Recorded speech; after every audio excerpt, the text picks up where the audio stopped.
Hello, everybody. Welcome to today's ATA. Super excited to be here. Thank you, all of you people that are participating in Zoom. We're doing it with the owl again. And we've got some speakers here to talk to you today. Ironically, or not ironically, interestingly enough, we have a fun fact to tell you that all three of our speakers here today, April Tucker, Ben Smale, and Sarah Pavel, are local page award winners.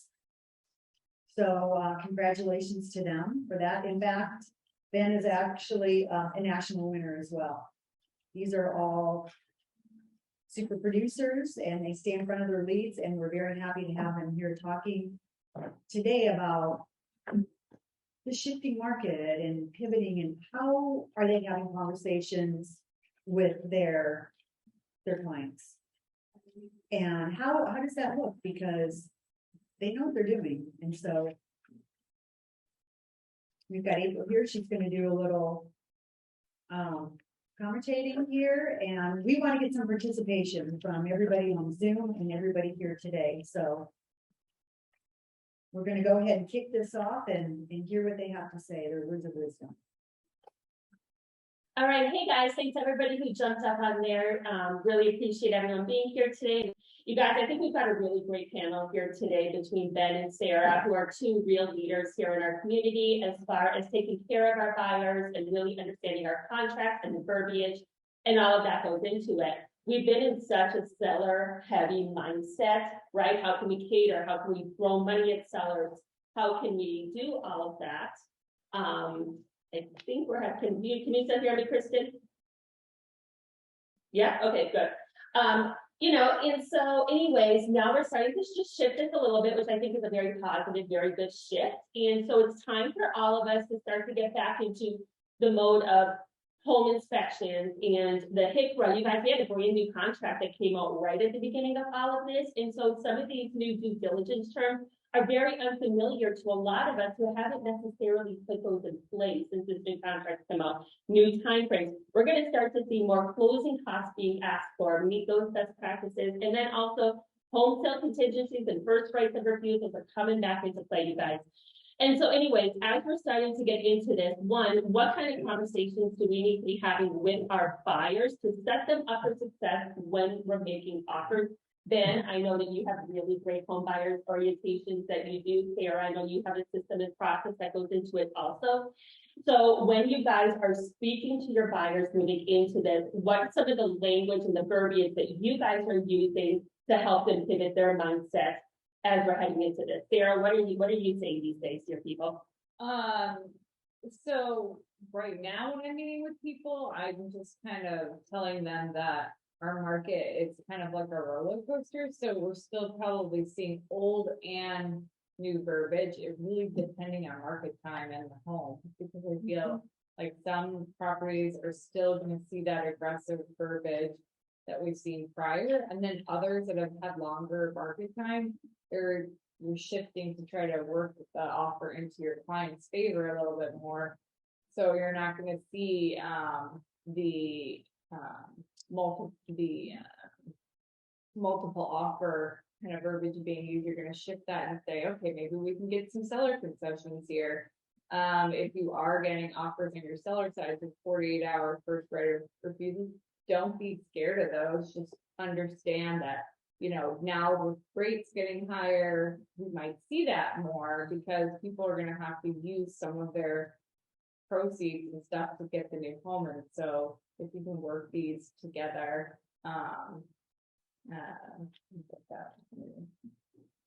yeah, how about, yeah, exactly, you know, just kind of setting everything up for success and making sure that they're aware that roller coaster effect is very real. Sure. It's not saying that you're going to get closing costs. You might have to work closing costs. I think you still have to prepare your clients to go into the market with their best foot forward. And it really just depends on the situation of the house at the time. So maybe if they do need closing costs, I mean, you still might be working that into purchase price and usually structuring it to go one way or other. I don't think you need to go in with your buyers thinking that they're going to get a bargain all of a sudden. it's not, hasn't shifted quite that direction. But as I said, you've gotta kind of prep them for an old way and a new way. With different verbiage. Yeah, totally agree. Then when you're writing a contract and you have to put in closing costs, how do you prefer to structure that verbiage in your contracts for your buyers? Can I go back and Yeah, add this go real quick? I have tried really hard not to use the words good or bad. Everyone wants to say, I've heard the market's really good or really bad, as if there's only two options. And in fact, there's hundreds of options in between. But then everyone says, what's the market like? What's happening? I heard it's crazy. It's either crazy or good or bad. Those are probably the three words. And I say, well, the frenzy has diminished, which I think is an honest way to describe what's happening. It's quite a frenzy and it's diminished. It's still a seller's market. It's just not every home will receive as many offers as it did before. But I think because people think it's either good or bad, they say, I don't want to compete against 18 offers. And if that's not going on, then it must totally be in my favor as a buyer. And it's not gonna flip, so swiftly. And so I tell a lot of buyers, and this is good verbiage of you as you're setting expectations for buyers or sellers. I'll say some buyers will get into trouble if they do this or if they say this, and we say to sellers too. Some sellers get themselves into trouble when they over improve their homes. I'm not saying you've done it, even if maybe this family has. If you say some buyers are in trouble when they do this, it's a very soft way to give advice. And most people say, well, I don't want to be the one that's in trouble. So I tell buyers, some buyers are going to get themselves into trouble when they see a house that's been for sale 4 days and they think that gives them permission to make an offer that's way under list price. We totally get that if it's going to sell swiftly with 18 offers, it's going to be an immediate phenomenon in the first 2 days. If it doesn't do that, it doesn't mean it's going under list price. There is a whole bunch of days where a home is worth exactly what it's worth. And that might be on day 4, 5, or 6, or 7, or 8. You just pay the price to get the house. You're not competing, but you don't get any gifts given to you. And I just think buyers are so quick to say, 6 days for sale, I'm making a terrible offer. I think buyers are getting themselves into trouble if they're going in with that mentality. If it's day 6, I'm in control of it all, because you're really not. It's just worth what it's worth. You got to pay that price. Now, 24 days in, sure, you can probably get 10 grand out. Sounds fair. But that's on day 24, not on day 6. I think even current buyers are asking, when can I look at homes and how long do they have to be for sale before they're out of my price range, but they can come into my price range? And I say, how about you start on day 20? If it's for sale for 20 days, you can give yourself permission that maybe it's worth $10,000 less. But let's not start thinking that right away. Then that's the other thing buyers are doing. They're looking at homes that are for sale for 280 when they really should spend 260, and it's been for sale 5 days, and they think they want to misuse their time to maybe look at it thinking it's a 260 house, and it's not. It has not been determined not to be a 280 house. It's only been for this. Those are the expectations I'm trying to set so that they're not disappointed and that we don't misuse our time. I love that. And when you're setting that expectation, are you doing that at your home buyers orientation or as you're getting into the situations where they're saying, hey, let's lowball this one that's been in the market for 8 hours and they don't have any offers yet? The best, and I've said this many times, the best time to give advice is when there's nothing for you to gain and nothing for you to lose. It's just called giving a person information. So that's when you're sitting at your office with no houses they're excited about and no contracts to be written. If you wait until they love this house, it's 20,000 over, and they're saying, I've got to make this offer on day 4. Now you're convincing them to do something that's against their will, and that's hard to do. So well in advance. I think most people sincerely want to know what's the market like. I've heard crazy things. My neighbor did this. Everyone's talking about it. What's your sincere opinion about the market? And I think we should be prepared to give an honest and sincere opinion, which is the frenzy's diminished. Like that's all that's happened. So. Yeah, I think that's really, really brilliant. And so when you guys are looking at your contracts now, knowing that we're going into this different way of structuring our purchase agreements, what are you pulling in that you guys have learned from the heavy sellers market? For me, that's example to always put it in a certain order, make sure it's got a cover sheet or some sort of a outline of what the offer is. And that's probably something that's not going to go away, and try to carry that on as a business practice moving forward. So are you guys bringing any lessons in that you guys have learned over the last 2 years that could help your buyers moving forward? And then also when we're writing those contracts, for example, that closing cost piece, that's something a lot of our agents haven't done in so long, It's easier to get the different ways to do it, ways to structure it. What verbiage are you guys using in those cases? Yeah. I do think it's important, as I said, if you're asking for closing costs, I mean, you might be going one way or the other, but not both. Don't think you're gonna right now all of a sudden get a lower price and 10,000 in cost. You might still be working some of those closing costs into purchase price. And because that seller still has the mindset of netting where they listed. So I think you just have to kind of coach them, and then it depends which side you're on. Like if you're on the seller side, there's other things to pay attention to, like this long due diligence period. I encourage that my clients shorten that back to our 7 days with a 3-day response. I think a 14-day, almost 18-day total due diligence period is way too long. You're almost closing by the time you're still in the due diligence period.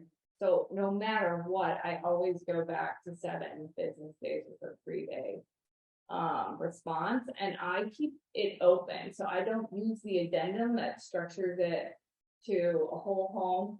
Or what if I can allow my client to get a full due diligence period where they can maybe do a sewer scope or, you know, whatever other inspections they want, I'm not going to shorten that unless we're seeing other offers on the table. But if there isn't, I like to keep that window open for my clients.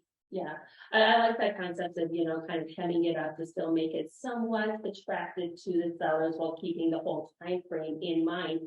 Looking at that due diligence piece, there's so many pivots that were made on this new contract. Anyone who was a realtor before this came out, we know that it used to be a 7 business day. You could pretty much do a whole house inspection, and then you would ask for your list of repairs from the sellers. Now that's kind of pivoted more into a 14-day, all-inclusive, ask for any repair, or ask for any inspections. That could be full house inspection, roof inspection, HVAC inspection, concrete, whatever the case is. How are you guys communicating that with your buyers up front? And how are you guys advising them through that due diligence? Do you just say, well, let's just start with a whole house inspection, and if they recommend that we need anybody else, then we hire them in? Or are we still kind of keeping it on the old way of, well, we're just going to do the one and then ask for repairs? So my hope is, even if things diminish more and go back to where it's more neutral or even favors the buyer, that we maybe keep the habit around where a buyer does an inspection and then they either buy it or they don't buy it. Or maybe if they're not going to buy it or they're debating, then maybe some closing costs or some money get asked for. The days of chasing a roofing contractor around to come look at your gutter that's sagging before you agree to get the gutter fixed. We know as realtors, we can spend 10 hours helping a seller sort through the list of the 5 repairs that a buyer is asking for. It's just a ton of work. It's been nice, frankly, that we have the take it or leave it inspection exists for the last 2 years, where you help your client make an educated decision as a buyer. If there's too many things wrong or too many glaring errors, you're protected and you can choose not to buy it. You'll have to stomach some smaller things, and that's okay. You're buying a new home. So my hope is that maybe some of that, I call it a good behavior, sticks around, where buyers just say, I'm protected from not buying a house that's in really bad shape, but I'm buying a used home and I'm going to do some work if need be. And or if there's too many things wrong, it's like asking for a few $1,000s. It would just make the decision-making process easier. It makes, frankly, the workload for realtors easier, which is not the motivating factor. But I have enjoyed, here's what's right or wrong. Buyer, let me tell you what these things mean, what's their significance, the rough cost to fix them, what things you may never fix forever, and that's probably okay too. Would you like to pursue or not? But I think it'll be interesting, since we went from no inspection on anything, basically, but we're not at, you get to inspect everything and get everything fixed like we did 6 years ago, when you grinded the seller down. How long are we going to be in this? You get the inspection, but you choose not to buy it or not, or how long will that be extended? I feel like the offers I'm writing with inspections, the last 10 offers have been, well, I take that back. I've not had an inspection with repairs in the last hundreds of sales. Most of the homes my buyers like have some other interested buyers, and there's 1 or 2 offers, or even 1 offer on the first day. I don't think allows you as a buyer to get $5,000 of things to be repaired in 8 days from now. And so I think, hopefully I don't struggle with it, but determining when do we have permission to get inspections that come with repairs, and when do we just need to get the inspection and just buy it or not? it's kind of a dance, I think we're doing, depending on the house. Yeah, depending on the age of the house, I mean, I usually focus on a whole home inspection and, sewer scope if it's an older house, I still advocate for, it, but I don't disclose that for my buyers in the offer. I usually keep the due diligence period open to them. I just ran into one where we did a whole home, we do the sewer scope, and then we found out it had lead lines, so we had to test for lead, and that just came into asking, for an additional inspection, but typically I focus there. Obviously, if I have indications that the house has signs of mold or something, I might suggest throwing that in. But I always go over the cost of each inspection and kind of say, these would be my focus and let them circle back. And some of them are just comfortable with the whole home and then we proceed from there. But I do also prep them and say, look, this doesn't mean you're gonna get every item, especially depending on where you got. If you've got this house down 10,000 from market price, and maybe you're getting some closing costs, and you have to kind of consider that too when you're circling back. Now you don't want to nickel and dime them on everything else in the top because things might go south. So you've got to kind of understand each situation. But I typically always focus on the full home and the sewer scope, which is a little house. Perfect. For everybody out there who's listening, I know this is something that's just kind of coming back for a lot of us. What questions do you guys have regarding it, or what are you guys seeing when you guys are making offers right now? Are you taking that new inspection authorization and putting that into place for your buyers, or are you waiting to see if that's coming back in from the seller side of things? Anyone have anything to add to that?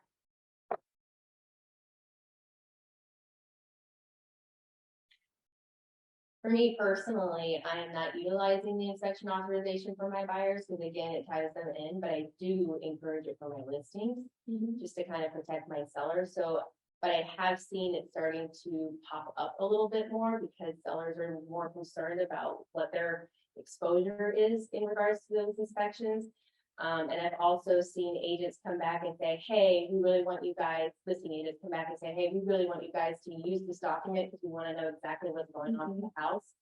So I am starting to see a little bit more on the deals that I'm putting together. I agree on the buyer. If you're representing the buyer, I mean, keep that due diligence period open if you can for them. But if you're representing the seller, make sure you're paying attention to that verbiage and circling back because it really can be extremely open-ended and some people might get a little crazy with it. So and always check page 2.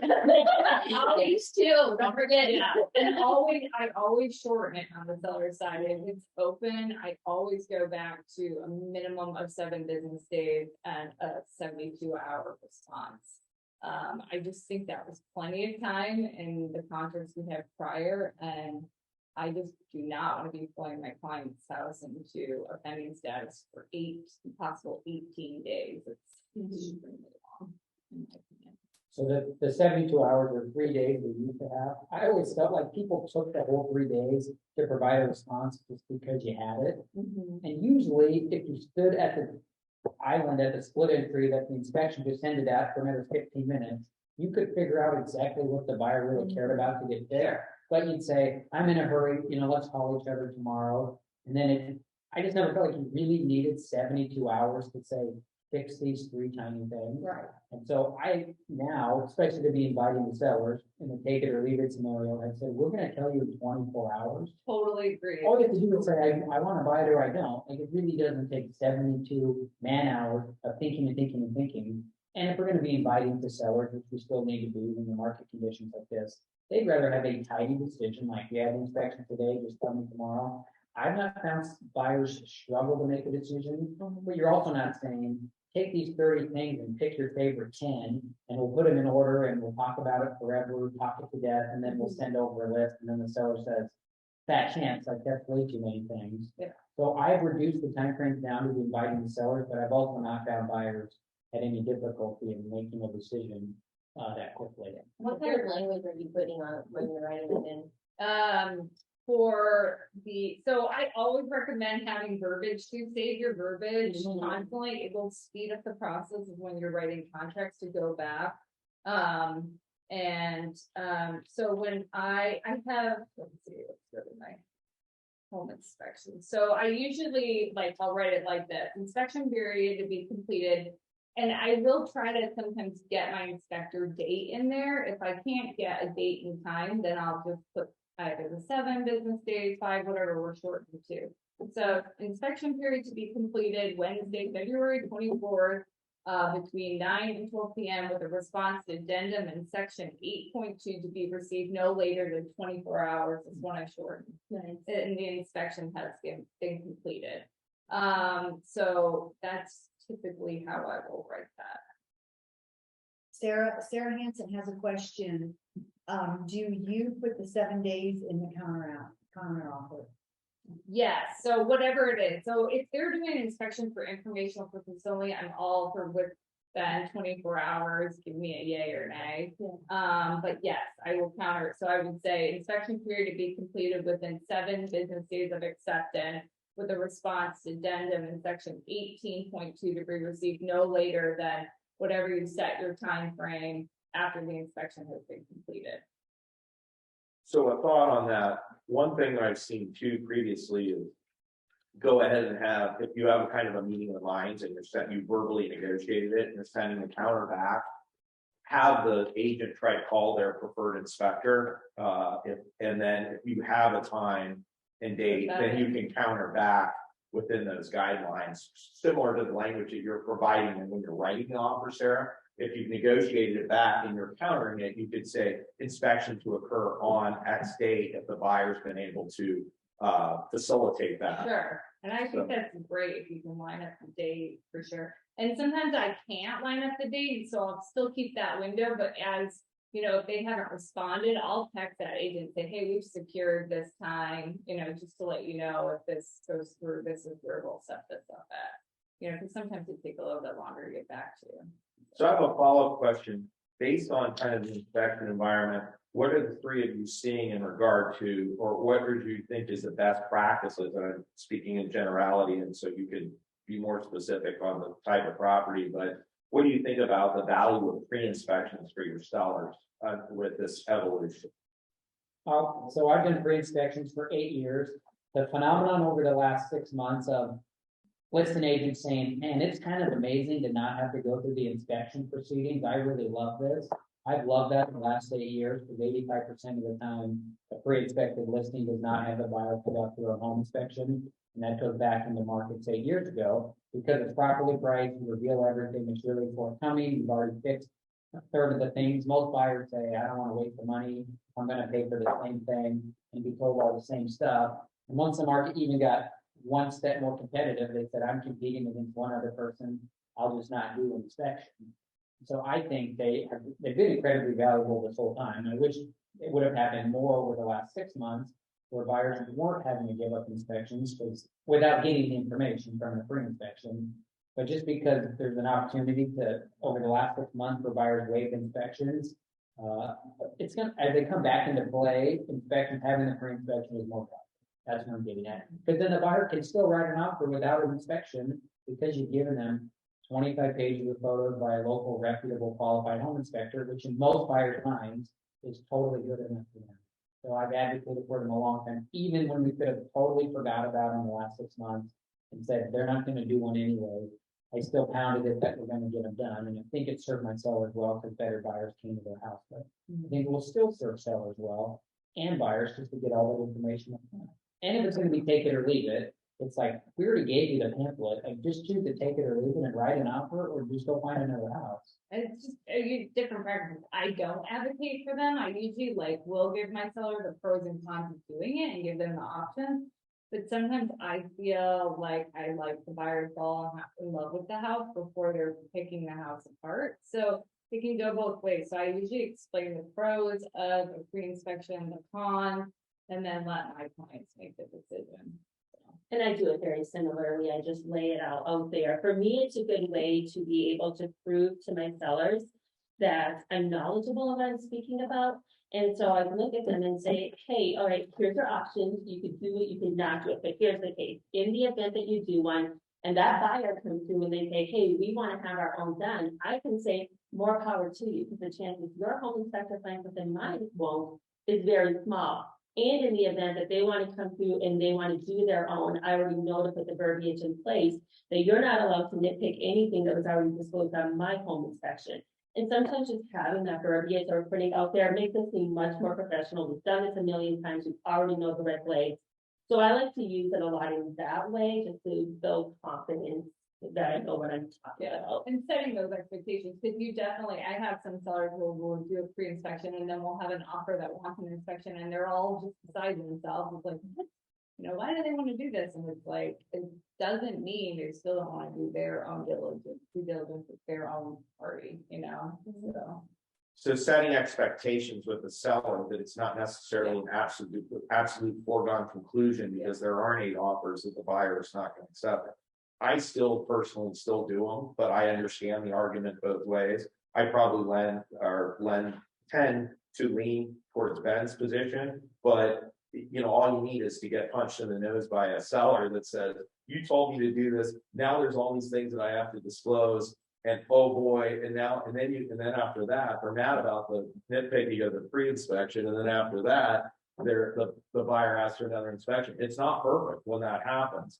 I still think that at the end of the day, it provides transparency, and it makes the other thing that I think is that that sellers should be made aware of that is a pro with it is in the event that there's something that materializes after the sale and it wasn't on the seller property condition disclosure statement and they maybe didn't understand something, it affords them the opportunity to have a professional that's reviewed it and they provided that information and paid for it. So if they don't have if they can't intellectualize the specific component of something electrical issue or something that is maybe a little bit more abstract, they've covered themselves because we're seeing a lot of litigation or potential litigation for houses that weren't pre-inspected where the people are coming back and saying the seller property condition disclosure statement was either incomplete or omitted something. So I think that it's a vast array of different things and it boils down to communicating with your client and giving them the pros and the cons and making sure that they understand the pitfalls, they understand the benefits and they understand the nuance and the cost beyond the actual monetary ones. So And in my opinion, if you're gonna have a pre-inspection, it should be the full inspection report, not the summary page, and you need to convey that with the buyers, because there could be so many things that didn't pop up on that summary page, and then they're getting mad at the end of the day, but if that report was really actually 50 pages and you only disclosed 15 of it, you know? So if I have pre-inspections presented to my clients, just like to make sure I have the full report. sure. Sarah, I have a question. What would the cons be? Like you said, you give the pros and the cons. Well, I think the cons are you disclose everything about the house. They're going in knowing, you know, what the house has to offer and what are its defects. And they can offer accordingly based on that. And so you're not getting tied up, you know, at the end, but how many computers? I think there's about 8 benefits and we've got whole pre-inspection classes. Usually I think the seller says, I know there's some things down, I hope don't come up. But I'm really hoping that I'm the one seller in a different market where the buyer still doesn't do the inspection and these things that could have come up aren't going to. I think that's the only reason you wouldn't want it be uncovered is because you don't want things to be uncovered. And so to me, it's like, I get to work with 1 or 2 kind sellers who are the opposite of, I really hope people don't find out about something I kind of think is wrong with my house and I really hate to put a name to it. Usually my sellers are like, we want to be as forthcoming as possible. We hate to be the buyer that buys the house and the seller like, you're telling us not to be like, so. The case can be made for both, but I just think there's about 8 benefits and the one negative to the seller is they're gonna know what's wrong with my home. Which they're gonna know what's wrong with your home anyways, except the last 6 months where you got away with no one knowing anything, but that is about to change. That's why the pre-inspection is going to even be more valuable than the other. And it can jumpstart you, like say there are some structural things, then you can do the due diligence with your client to have a structural person looking at that before your buyers are even coming through, so it eases their concerns. You know, if they're pinpointing something specific, like a Federal Pacific panel, hey, we've already done our due diligence and had the panel reviewed, and here's, you know, the outcome of it. So they just, you know, so you could get a jump start with your clients and things like that. Kristen Wales says that's how I handle my sellers as well. I tell them to over disclose, including anything that comes up on the pre-inspection. And she tends to put the summary on the MLS, which brings us to a really, really good point here, Kristen. I'm glad you brought this up. I put the summary on the MLS and send the full report upon request. I believe it was Aubrey Hess who brought up at one point, maybe last year or the year before, that she had an appraiser who went into her MLS listing, pulled the pre-inspection and then nitpicked everything on the appraisal that came in. And so she had put that out as a word of caution back then of, once you're under contract, go ahead and take that back off of the MLS just to prevent that possibility from happening. It's the only time I've heard of it, but it stuck with me because I thought, ooh, that could get real messy real fast.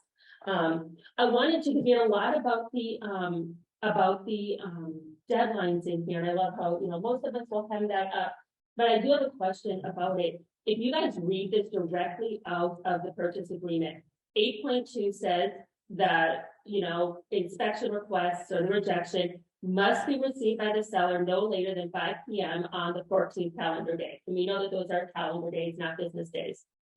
If that has not been received by the sellers by 5 p.m. on the 14th calendar day, the property shall be deemed satisfactory to the purchaser. And that didn't change from the old one. The timelines changed a little bit, but that was the same. My question comes into the next piece here. If the requests for, request for action by the seller is received by the, within that deadline, and the buyer and the seller have not agreed in writing as to what action is to be taken, so it's still being negotiated out, or the seller received it and they're just sitting on it, waiting until 5 o'clock on that 14th or on that 18th day, technically is what it is, by the 18th calendar day after acceptance. This agreement shall automatically terminate on the resolution deadline unless before the termination, the purchaser's written notice of withdrawal has been received. Basically what that's saying, and this is the way I've interpreted it, I'm probably very wrong in this interpretation, but for me, that seems like a really easy way for a buyer to turn in, we want A, B, C, and D done, and the seller to say, great, now we're going to take it and we're going to play chicken with you. Right up until 5 o'clock on, that 18th day. And the chances that a buyer might panic in that last minute and go, just kidding, I'm going to take that back and I don't want this to automatically terminate. It seems to me to put a lot of power in the seller's corner. So are you guys doing, or has anybody brought up, is there anything that we could be doing as buyer agents to protect that? Is that a different language we can put in there or something different? Any thoughts on that? I guess you could just change your time frame and set the date, and have that, change that verbiage. I guess you could just do it that way. So, but I don't know, they're still gonna take their time, so you gotta give them some sort of response, period. I mean, everything can be agreed to in writing. Yeah. First of all, I think it's a super cerebral point and people forget about it. And you're absolutely right that if the buyer does not provide the documentation as to a notice, then they have agreed to accept the property after the 14th day. And if the seller does not respond by the 18th day, then they have accepted. By the way, the 18th day, interestingly enough, you could have provided notice on the 6th day, right? So they can wait 12 days. Right. So that's important to remember because that is different than it was prior to that. Actually, the 14 days isn't demonstrably different because I believe it was calendar day, or business days. It was 10 business days prior. So the 14 days isn't that substantively different, although it seems like a lifetime in residential real estate. So, and that used to get shortened too, even in the old days when the market was in equilibrium. But to April's point, just to reiterate, at 14 days, if the buyer doesn't respond, they've accepted the house and as is condition by the contract, which is not the point you were making, but just a clarification. Prior to the 18th day at 5 p.m., in the event that the seller does not respond, which is what April's point is, then by the inaction, the contract would become void or canceled by virtue of the inaction of the seller. April's point is, are we giving an unfair advantage through this adhesion contract to the seller to be soliciting other offers and what have you? So I think really one fundamental opportunity would be to just say, hey, particularly if you're writing your inspection resolution or notification on the 6th day, is to say within 24, 48 hours, we want a response, because you don't want the seller to have the opportunity to shop your offer during maybe more than 4 days, might be a 12-day period. Plus, you want your buyer to be able to ultimately go out and feel confident that they're gonna have a deal or not have a deal. I think last point, because I don't want to clog, so we got a great panel, I want them to say their piece, because they know a hell of a lot more than me. But the last piece of this is that you want to be fundamentally aware of is that at the end of the day, we need to make sure that we are limiting that period from or that people understand that even if we haven't limited that period, that any contract that is not executed by both parties can be rescinded. So if you send a notification over and they had 12 and they still have till the 18th day, you have the ability to rescind that notification. So you can say, oh, just kidding, actually we're canceling. And there's a little bit of consternation about that says that, oh, hey, we're stuck, we have to wait this out until that period expires. That is not true. You could send then a cancellation and say, we're rescinding our notification offer and we're canceling the contract. I like that, flip it back on the head of them. So you could call the seller and say, you could call the listing agent and say, well, here's the deal, my people are getting really cold feet on this thing. And the more they have, and I think it's the adage to say is, here's the reality, time kills all deals. Time kills all deals. And so if you wait 12 days to respond because because the seller thinks they're getting cute and shop the offer, the buyer still has the ability to rescind them. And what's good for the goose is good for the gander. Yeah, they're waiting you out, but you can put pressure too to say, yeah, well, we may rescind because we're looking at another house at 5 o'clock. I love that. Yeah, put the pressure back on. And the old inspection languages, the buyer was ultimately in control. They said fix these things. Seller said, I'll do all or some or none. If they were going to do some or none, it always went back to the buyer to say, I can live with that and proceed.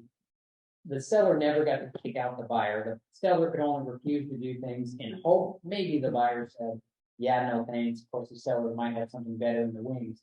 This is interesting that the seller can kick out the buyer and say, you do not get to buy my house. And a buyer doesn't get to stop that from happening. They can't even say, I agree to take it as is. It's like, nope, you gave me my choices, I don't respond, unless I'm missing your last point. Can a seller just say, I don't want you and I want you out because I got a better offer. And if I wait my 18th day, either you pull out because you're nervous, which helps me, or I boot you out. It leaves the buyer potentially homeless and they don't get the, so that's kind of an interesting power balance. And I think to April's point, it is interesting that it says that. I think the intention is more to just keep it cleaner so it doesn't go in perpetuity, which it has to stop. But to Ben's point, wouldn't it make, and I don't think it's perfect, by the way, and I have some criticisms of this purchase agreement, but the other things like that hail thing, but we won't go into that. But we'd be here till Tuesday. But the reality is that I think it's imperfect in that regard, but I think they were trying to change the balance of power. I think that was a cerebral attempt to change the balance of power as it relates to the buyer and the seller, because not having the buyer control the entire process. And having the seller have some ability to have a negotiating tactic. I agree with you. I think it should probably be more even keel where they have to respond, either have to accept or deny within that period. And if they don't, but then the problem is if they don't, then what? So there has to so I think the reason for it is that they just need it to culminate at some point. Because what would happen if the seller then didn't respond? Yeah. In perpetuity. So probably. Yeah, Tom, Peter Manhart. Yeah, I think we talked about this earlier this year. We had a deal. I don't think you can necessarily, like Ben mentioned, kind of kick the seller out. We had a deal where the buyer made it known that they don't like the house anymore. And they didn't say cold feet. They didn't really say much of anything. They just said that they're not going to buy the house. And then 24 hours later, they told us they are going to buy the house. Well, that's a bell that you can't unring with the seller. the seller doesn't sleep at night the rest of the days until closing. And so the seller was saying, can we kick this buyer out? I mean, they've already told us they're not going to buy the house. And now a day later, they tell us they are. We are terribly uncomfortable with proceeding for the next 17 days with this buyer, given that they've already proved they're kind of sketchy. So we were not able to pull out. Our seller wanted to, and they talked to their attorney, and their attorney said, I don't think, because they didn't do it in writing and because they didn't formalize that, I don't think we have grounds to pull out ourselves. So, So I totally agree with that, Peter, and it's a great point that you made. I think the point that Ben was making is if you wait out the clock on the home inspection, the way the contract is written, so if the 18th day comes and goes, theoretically, unless the contract is mutually extended by the parties, meaning both purchaser and seller mutually agreeing to that, you can't, that contract cancels by operation of the contractual agreement if the seller does not respond either way to the inspection notification. But what Peter is saying, I think, which is slightly different, is that even if there's been behavior exhibited by the buyer that is somewhat concerning relative to their interest or their ability to perform or what have you. I mean, the other thing, Pete, just kind of on that is, if we don't have a formal denial from the lender, but we just know it's south, like you're like, they lost their job, right? But we're, for whatever reason, can't get the denial letter from the lender. Same thing, right? You're kind of stuck until you formally get the denial letter. So it is an interesting nuance. I mean, practically speaking, though, what are we going to go back and, I mean, there's really no solution, because what are we going to go back and say, well, if we kind of think you suck, we're going to kick you out, and you can't say that, right? So, but I think the distinction is the 18-day deal before, but I think that we also always need to have in our arsenal the notion that we can get out of, ultimately the buyer can rescind their offer, their notification. And I think also you have to know that a seller can rescind their offer too. Correct. And my clients, like, I almost had this happen where I knew another offer was coming on the table, and I'd only had one agent rescind an offer on me at one point, and I never even knew they could do that at that point. So now I always tell my clients, like, sign on the dotted line as quickly as possible, because at any moment between when they present this, if another offer comes on the table, they can quickly take that back from us. So we just want to secure those signatures as quickly as possible. And I always say time is of an essence. So we don't. And the other thing to remember, that's a great point and great advice. The other thing to remember is actual notice. You can't have your seller sign something prior to a deadline and think you've got the buyer in trouble, or vice versa. Or, you can't say, oh, we signed at 11 o'clock, we have a valid contract, and then hold it until, because you think you're having other offers come in, and then send it back to the buyer's agent 3 hours later, because you haven't provided them actual notice as within the expiration period. So it's important to remember that actual notice is the litmus test, not when it was signed, because we could hold that acceptance or that counteroffer acceptance in perpetuity. We could hold it for 3 years and then say, oh, by the way, no, we signed 40 minutes before noon on, And that gets 3 years ago. tricky with electronic signatures and the signature by hand too. Right. Well, that's why it's actual notice. Yeah. That's why contract law says that you have to provide actual notice.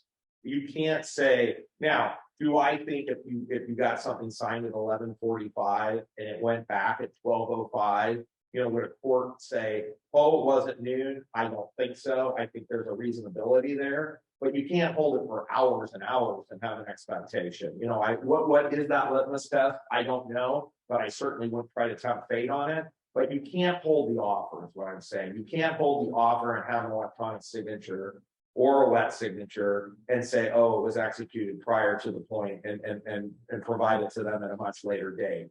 That does not meet the litmus test from contract law perspective. So I think it's just important. One thought just before we move on. If we're still talking inspection stuff, if home sale contingencies are gonna come back into play, usually you would probably start, you'd say, we gotta get our home sold, give us our 30 days, whatever you agree to, but usually you do start your home inspection, you kind of get things going. potentially if a seller is not enjoying the pace at which the buyer is selling their home over the 30 days, could a seller not just hold out the 18 days and say, I'm not responding to repair requests, therefore this thing is over. And the seller was given or the buyer given 30 days to sell their house. Really, the seller can flip it at 18 and say, yeah, you didn't have enough showing activity. I don't want to wait till the 12. This isn't going anywhere. So really your home sale contingency period is 18 days, which has, none of this has been an issue because no seller would have accepted an offer with the contingency to sell, but they all will come back into play together, real inspections, the real time frames, the real home sale contingencies. I just wonder if we're gonna get a That's seller who would say 18, I'll give you 30, but it's really. That is amazing. That is amazing insight. Never even occurred to me, but totally true. It'll just be a mess. That'll just be a mess.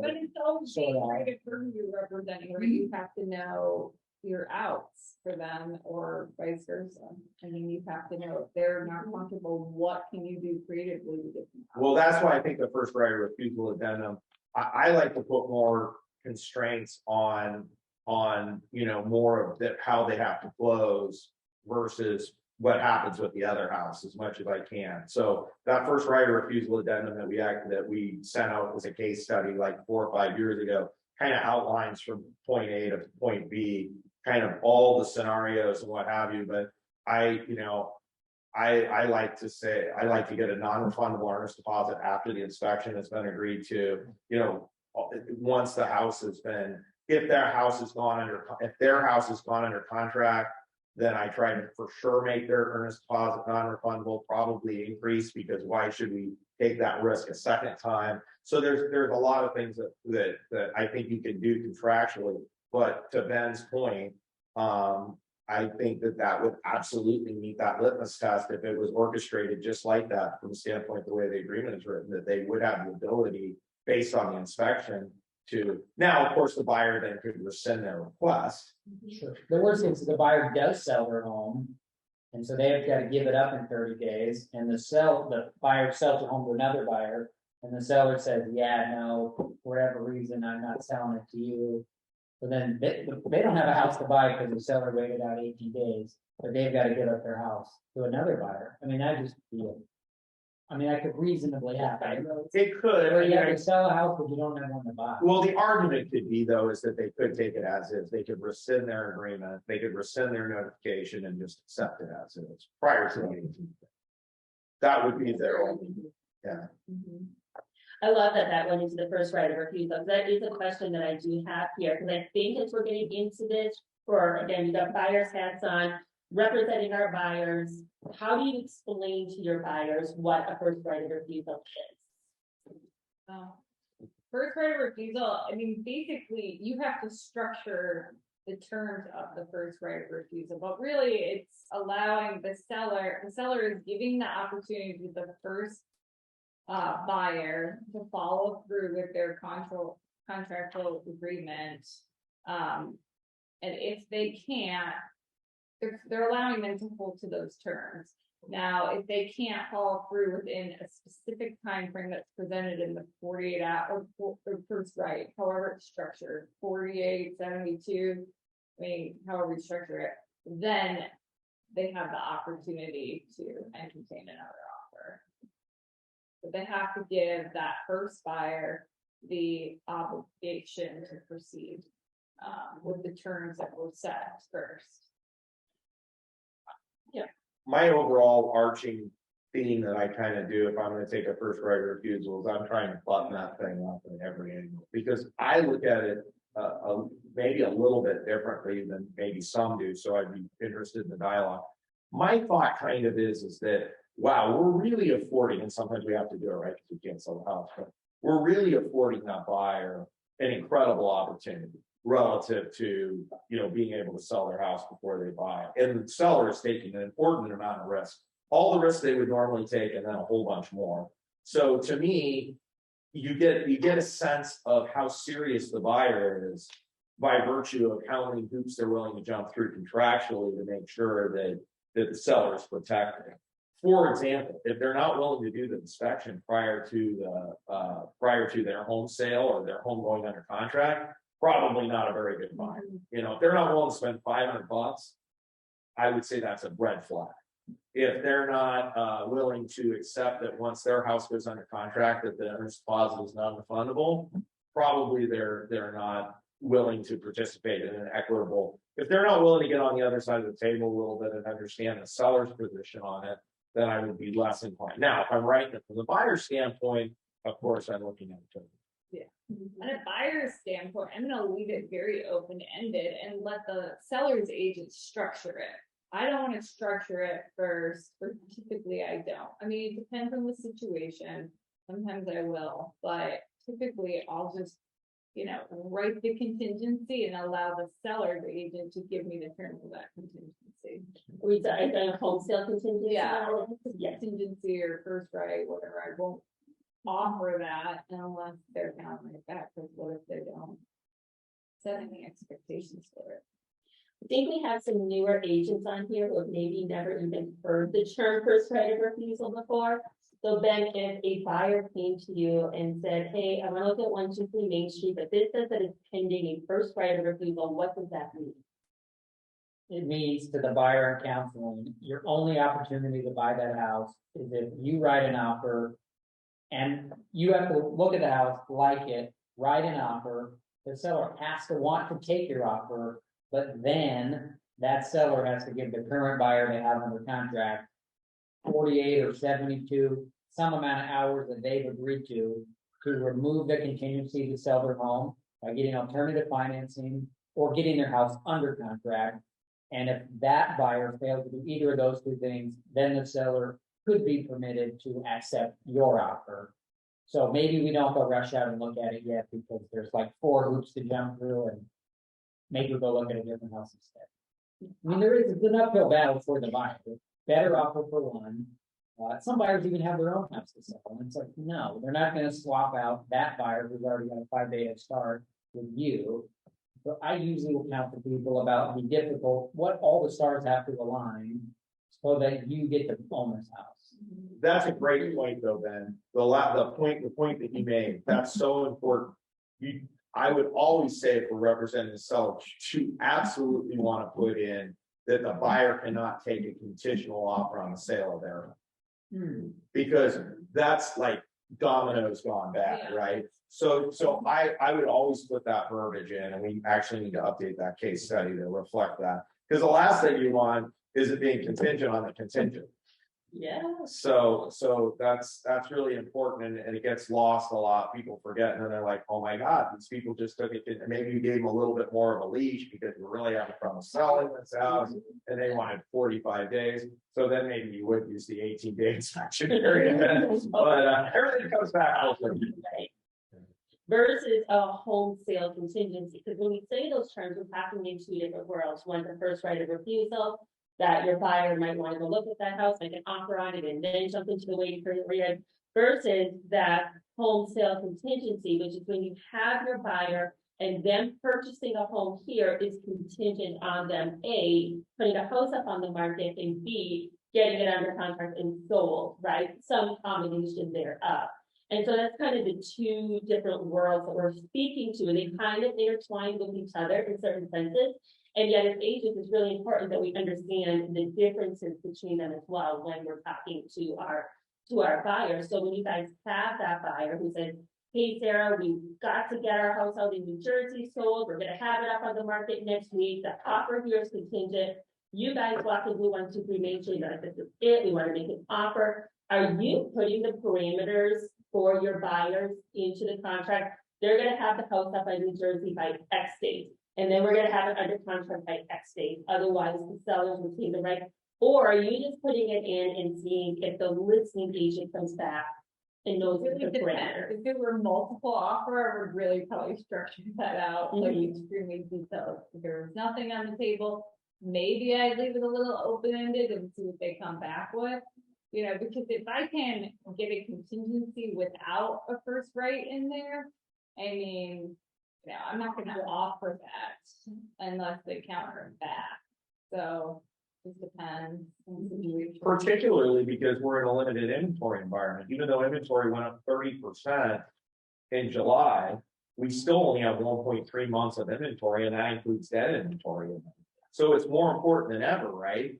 The first right is if you're looking for the buyer, you don't want the first right. And if you're as a seller, you absolutely want the first right. Right. Because it's not like 2009 when we had, 6 months of inventory.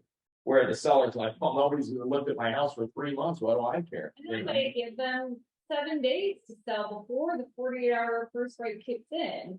I mean, you can structure it in so many different ways. You just have to know that it's just a contingency. You have to structure the terms of that contingency and same with first right. So. Well, and That's first right, and also first right, I think, this is Peter Manhart, first right, I mean, we're not exactly aficionados because we've never done it. I think 2005 was the last time we did it and the first time we did it. But the question that Jen asks every time to the agent is, let's say their house sells or their house doesn't sell and the first right comes into play. Can they buy the house without selling theirs? And the answer is always no. So why would I hold my house up for somebody who cannot?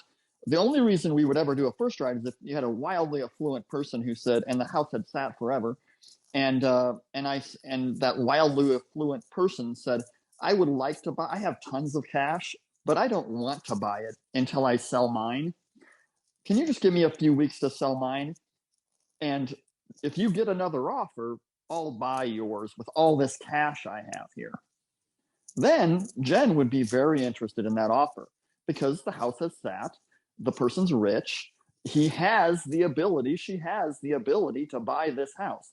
But to give somebody a 48-hour or a 72-hour first right when they can't buy a Subway sandwich, I mean, what are they thinking about? You're going to give them 72 hours to think about buying your house that they can't financially buy? So the first question to ask is, can your buyer buy this house without selling theirs? And if the answer is no, then Jen wishes them all the best luck in selling their home and asks them to get out on the limb that my seller is on and sell first. It's just a touchy situation because if you're protecting your client and they can afford it, but maybe they just are not in a position where they want to do that. Are you doing your client, in a wrong way by saying, yes, they could, when they're telling you, we don't want to do that, even though they could, and maybe that gets set and then that changes their mind, but you gotta watch what you say. As a buyer, yeah, the seller, you're gonna ask the question, try to change it. As a buyer, you're try to provide that information. Have funds, even though they do, if they can remove it. That's you can't disclose that information always. Right. No, I have different words when I have a B hat on and an S hat on. So, you know what I mean? Obviously you're working for your client, but on the sell side, I think that's a very important question. And that is, can the buyer do it financially? Because that's something you need to know. I mean, you could still do it, even if they can't do it financially. House is sitting and you want to, they have a house in Fairacres that's next to Tom Simmons. Then of course you're going to let them do a first right of refusal. Yes, Tom, I would love to do a first right of refusal with Tom Simmons, or I would, but you'd have to ask a lot of questions about the property and can they financially do it. Fair points. Awesome. I think that's it. Jackie, you want to wrap her up?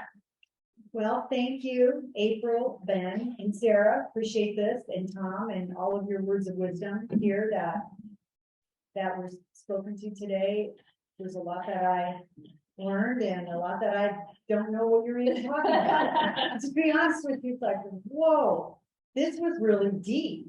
This was really deep, and so this was some really good information. And just want to thank you for this, and thank you for all that are on Zoom today. And this is recorded. Garrett's going to do his magic. What he does, it takes about 4 or 5 days or so before this is going to get back up on the YouTube page, but that'll happen. And thank you everybody for coming. Enjoy this beautiful weather out. Yeah, and just last advice. I mean, if you're confused about this type of verbiage, sit with someone that understands it and write yourself some scripts.